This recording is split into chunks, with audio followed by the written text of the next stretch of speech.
Hello friends, ಇವತ್ತು chicken cheese patties ರೆಸಿಪಿನ ಹಂಚಿಕೊಳ್ತಾ ಇದ್ದೇನೆ. ಇದು ಹೊರಗಿಂದ ಕ್ರಿಸ್ಪಿಯಾಗಿದ್ದು ಒಳಗಿಂದ ಚಿಕನ್ ಚೀಸ್ ಫಿಲ್ಲಿಂಗ್ ನೊಂದಿಗೆ ತುಂಬಾ ಟೇಸ್ಟಿಯಾಗಿರುತ್ತೆ. ಮಕ್ಕಳಿಂದ ದೊಡ್ಡವರವರೆಗೆ ಇಷ್ಟವಾಗುವ ಈ ಸ್ನ್ಯಾಕ್ಸ್ ಅನ್ನ ಈವ್ನಿಂಗ್ ಸ್ನ್ಯಾಕ್ಸ್ ಆಗಿಯೂ ಮಾಡ್ಕೋಬಹುದು, ಡಿನ್ನರ್ ಆಗಿ ಬ್ರೇಕ್ಫಾಸ್ಟ್ ಆಗಿಯೂ ಕೂಡ ಮಾಡ್ಕೋಬಹುದು. ಹಾಗಾದ್ರೆ ರೆಸಿಪಿನ ಸ್ಟಾರ್ಟ್ ಮಾಡೋಣ. ಪ್ಯಾಟಿಸ್ ಮಾಡೋದಕ್ಕೆ ಒಂದು ಹಿಟ್ಟನ್ನು ರೆಡಿ ಮಾಡ್ಕೋಬೇಕು. ಅದಕ್ಕಾಗಿ ಒಂದು ಬೌಲಿಗೆ 2 ಕಪ್ಪಷ್ಟು ಗೋಧಿ ಹಿಟ್ಟು, ರುಚಿಗೆ ತಕ್ಕಷ್ಟು ಉಪ್ಪು, ಆಮೇಲೆ ಒಂದು ಆಲೂಗಡ್ಡೆ ಬೇಯಿಸಿದನ್ನು ಗ್ರೇಟ್ ಮಾಡಿಕೊಂಡು ಹಾಕ್ಕೊಳ್ಳಿ. ಸ್ಮಾಲ್ ಸೈಜ್ನಲ್ಲಿರೋದು ಸಾಕು. ಆಮೇಲೆ ಹಾಲು ಒಂದು 3/4 ಕಪ್ ಆಗುವಷ್ಟು ಹಾಕ್ಕೊಳ್ಳಿ. ಒಂದು ಪಿಂಚಷ್ಟು ಬೇಕಿಂಗ್ ಸೋಡಾ ಹಾಕ್ಕೊಂಡು ಹಿಟ್ಟನ್ನು ಚೆನ್ನಾಗಿ ಕಲಸ್ಕೊಳ್ಳಿ. ಇದನ್ನು ಚಪಾತಿ ಹಿಟ್ಟಿನ ಹದಕ್ಕೆ ಮಾಡ್ಕೋಬೇಕು. ಇವಾಗ ಇದನ್ನು ಒಂದು 5 ನಿಮಿಷ ಚೆನ್ನಾಗಿ ನಾದ್ಕೊಳ್ಳಿ. ಸಾಫ್ಟ್ ಹಿಟ್ಟು ರೆಡಿ ಆಗಬೇಕು ನಮಗೆ. ಇದರ ಮೇಲೆ ಸ್ವಲ್ಪ ಎಣ್ಣೆ ಹಚ್ಚಿಕೊಂಡು ಒಂದು 20 ನಿಮಿಷ ರೆಸ್ಟಿಗೆ ಇಟ್ಕೋಬೇಕು. ಇವಾಗ ಇದಕ್ಕೆ ಬೇಕಾದಂತಹ ಫಿಲ್ಲಿಂಗನ್ನು ರೆಡಿ ಮಾಡ್ಕೊಳ್ಳೋಣ. ಅದಕ್ಕಾಗಿ ಚಿಕನ್ ಒಂದು 150 ಗ್ರಾಮ್ ಅಷ್ಟು ತಗೊಂಡು ಅದನ್ನು ಬೇಯಿಸಿ ಅದನ್ನು ಈ ರೀತಿ ಶ್ರೆಡ್ ಮಾಡ್ಕೊಳ್ಳಿ. ಬೇಯಿಸುವಾಗ ಸ್ವಲ್ಪ ಉಪ್ಪು ಆಮೇಲೆ ಟರ್ಮರಿಕ್ ಪೌಡರ್ ಹಾಕ್ಕೊಂಡು ಬೇಯಿಸ್ಕೊಳ್ಳಿ. ಒಂದು ಕಡಾಯಿಯನ್ನು ಮೀಡಿಯಂ ಫ್ಲೇಮ್ನಲ್ಲಿ ಇಟ್ಕೊಂಡು ಅದಕ್ಕೆ 1-2 ಟೇಬಲ್ ಸ್ಪೂನ್ ಅಷ್ಟು ಆಯಿಲ್ ಹಾಕ್ಕೊಳ್ಳಿ. ಅದು ಬಿಸಿಯಾದ ನಂತರ ಗಾರ್ಲಿಕ್ ಒಂದು 4ರಿಂದ 5, ಆನಿಯನ್ ಒಂದು ಸ್ಮಾಲ್ ಸೈಜ್ನಲ್ಲಿರೋದು, ಆಮೇಲೆ ಕ್ಯಾಪ್ಸಿಕಮ್ ಅದು ಕೂಡ ಒಂದು ಸ್ಮಾಲ್ ಸೈಜ್ನಲ್ಲಿರೋದು ಹಾಕ್ಕೊಂಡು ಅದನ್ನು ಸ್ವಲ್ಪ ಹೊತ್ತು ಫ್ರೈ ಮಾಡ್ಕೊಳ್ಳಿ. ಇವಾಗ ಇದು ಫ್ರೈ ಆದ ನಂತರ ಇದಕ್ಕೆ ಬೇಕಾದಂತಹ ಮಸಾಲ ಹುಡಿಗಳನ್ನು ಹಾಕೊಳ್ಳೋಣ. ಉಪ್ಪು ರುಚಿಗೆ ತಕ್ಕಷ್ಟು, pepper powder 2 table spoon, garam masala 1 tea spoon, ಆಮೇಲೆ ಟರ್ಮರಿಕ್ ಪೌಡರ್ 1/4 ಟೀ ಸ್ಪೂನ್ ಅಷ್ಟು ಹಾಕ್ಕೊಂಡು ಚೆನ್ನಾಗಿ ಮಿಕ್ಸ್ ಮಾಡ್ಕೊಳ್ಳಿ. ಸ್ವೀಟ್ ಕಾರ್ನ್ ಬೇಯಿಸ್ಕೊಂಡದ್ದು ಇದನ್ನು ಹಾಕ್ಕೊಳ್ಳಿ 1 ಕಪ್ ಅಷ್ಟು. ಆಮೇಲೆ ನಾವು ಶ್ರೆಡ್ ಮಾಡಿ ಇಟ್ಕೊಂಡಿರುವಂತಹ ಚಿಕನ್ ಅದನ್ನು ಕೂಡ ಹಾಕ್ಕೊಂಡು ಚೆನ್ನಾಗಿ ಮಿಕ್ಸ್ ಮಾಡ್ಕೊಳ್ಳಿ. ಸ್ವಲ್ಪ ಹೊತ್ತು ಫ್ರೈ ಮಾಡ್ಕೊಳ್ಳಿ. Sauce 1 table spoon soya sauce, 1 table spoon hot sauce, ಆಮೇಲೆ 2 ಟೇಬಲ್ ಸ್ಪೂನ್ ಅಷ್ಟು ಟೊಮೆಟೊ ಕೆಚಪನ್ನು ಹಾಕ್ಕೊಂಡು ಚೆನ್ನಾಗಿ ಮಿಕ್ಸ್ ಮಾಡ್ಕೊಳ್ಳಿ.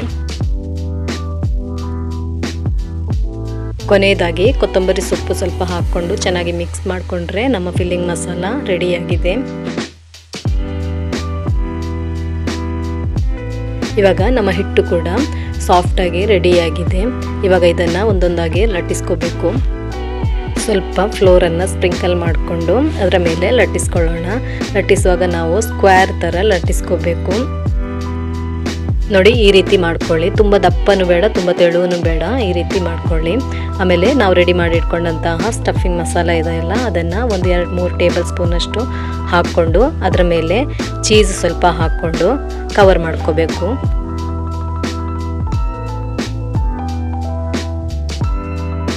ನೋಡಿ, ಈ ರೀತಿ ಫೋಲ್ಡ್ ಮಾಡ್ಕೊಳ್ಳಿ. ಅದರ ಫಿಲ್ಲಿಂಗ್ ಏನು ಹೊರಗಡೆ ಬರಬಾರ್ದು, ಆ ರೀತಿ ಮಾಡ್ಕೋಬೇಕು. ಸ್ವಲ್ಪ ಪ್ರೆಸ್ ಮಾಡಿಕೊಂಡು ಫೋಲ್ಡ್ ಮಾಡ್ಕೊಳ್ಳಿ. ನೋಡಿ, ಇವಾಗ ಇದು ರೆಡಿಯಾಗಿದೆ. ಇವಾಗ ಇನ್ನೊಂದು ಕೂಡ ಯಾವ ರೀತಿ ಮಾಡೋದನ್ನೋದನ್ನು ತೋರಿಸ್ಕೊಡ್ತಾ ಇದ್ದೀನಿ. ನಮ್ಮ ಚಾನಲನ್ನು ಇನ್ನೂ ಕೂಡ ಸಬ್ಸ್ಕ್ರೈಬ್ ಮಾಡದೆ ನೋಡ್ತಾ ಇದ್ದರೆ ಪ್ಲೀಸ್ ಸಬ್ಸ್ಕ್ರೈಬ್ ಮಾಡ್ಕೊಳ್ಳಿ. ಹಾಗೆ ವಿಡಿಯೋ ಇಷ್ಟವಾಗೋದಾದರೆ ಒಂದು ಲೈಕ್ ಕೊಟ್ಟು ಸಪೋರ್ಟ್ ಮಾಡಿ. ಫ್ರೆಂಡ್ಸ್ ಫ್ಯಾಮಿಲಿಗಳಿಗೆ ಶೇರ್ ಮಾಡ್ಕೊಳ್ಳಿ.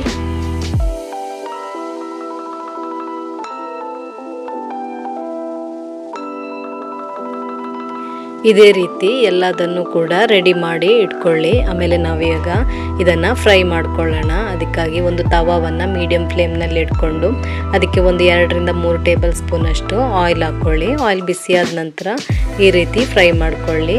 ಮೀಡಿಯಂ ಫ್ಲೇಮ್ನಲ್ಲೇ ಇಟ್ಕೊಂಡು ಫ್ರೈ ಮಾಡ್ಕೊಳ್ತಾ ಬನ್ನಿ. ನೋಡಿ, ಈ ರೀತಿ ಫ್ರೈ ಮಾಡ್ಕೋಬೇಕು.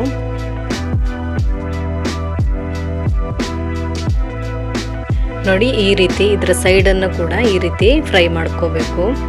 ನೋಡಿ, ಇವಾಗ ಇದು ರೆಡಿಯಾಗಿದೆ. ಇದೇ ರೀತಿ ಎಲ್ಲ ಸೈಡನ್ನು ಕೂಡ ಫ್ರೈ ಮಾಡ್ಕೋಬೇಕು. ಇವಾಗ ಇದೇ ರೀತಿ ಎಲ್ಲದನ್ನು ಫ್ರೈ ಮಾಡಿಕೊಂಡು ರೆಡಿ ಮಾಡ್ಕೊಳ್ಳೋಣ.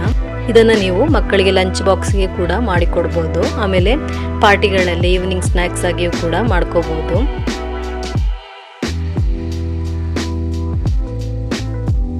ನೋಡಿ, ಇದೇ ರೀತಿ ಎಲ್ಲದನ್ನು ಫ್ರೈ ಮಾಡ್ಕೊಳ್ಳಿ. ನೋಡಿ, ಇವಾಗ ರೆಡಿಯಾಗಿದೆ. ಇದನ್ನು ಮಯೋನೈಸ್ ಅಥವಾ ಸಾಸ್ನೊಂದಿಗೆ ಸರ್ವ್ ಮಾಡ್ಕೊಳ್ಬೋದು.